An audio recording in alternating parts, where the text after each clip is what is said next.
What is going on, everyone, and welcome to this week's status report. If you don't know what these are, the developers do release weekly status reports telling us what will be happening with DayZ Standalone and how development is going. This week we have some more interesting things to talk about as always, so let's get into it and see what we have.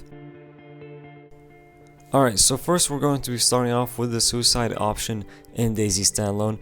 We first saw this in the official launch trailer for this game, and it really never made it into the game. There is no suicide option in the game right now, but they did say this is something that they are revisiting and working on as of right now, and they are trying to find a way to kind of integrate this back into the game. They haven't said when we should expect this, but this is something that they are working on.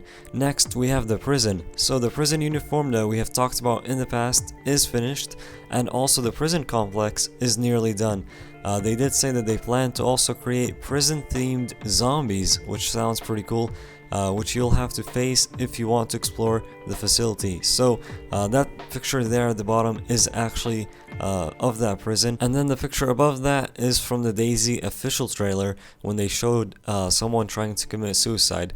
Next, we have the military tent, also something that we've talked about in the past. Now they are saying that this is finished and should be in the next stable update, which would be 0.51.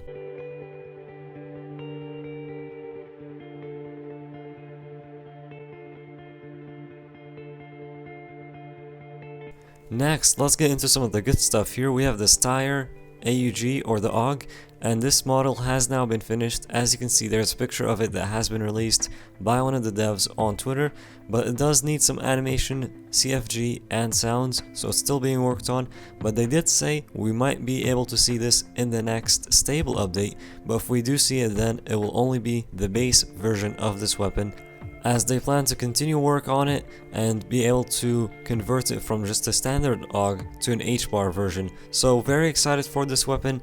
It actually looks very cool in that picture right there. I do like the bipod that I see on there as well, so I can't wait to see this weapon in game.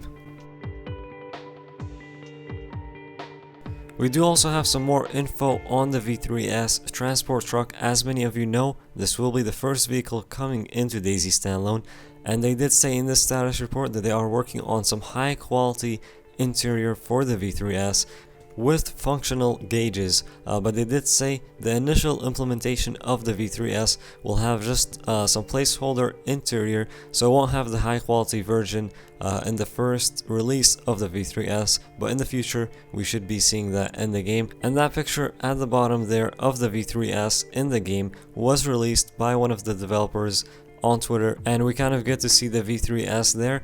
I wish we kind of got a higher quality image, but that's alright.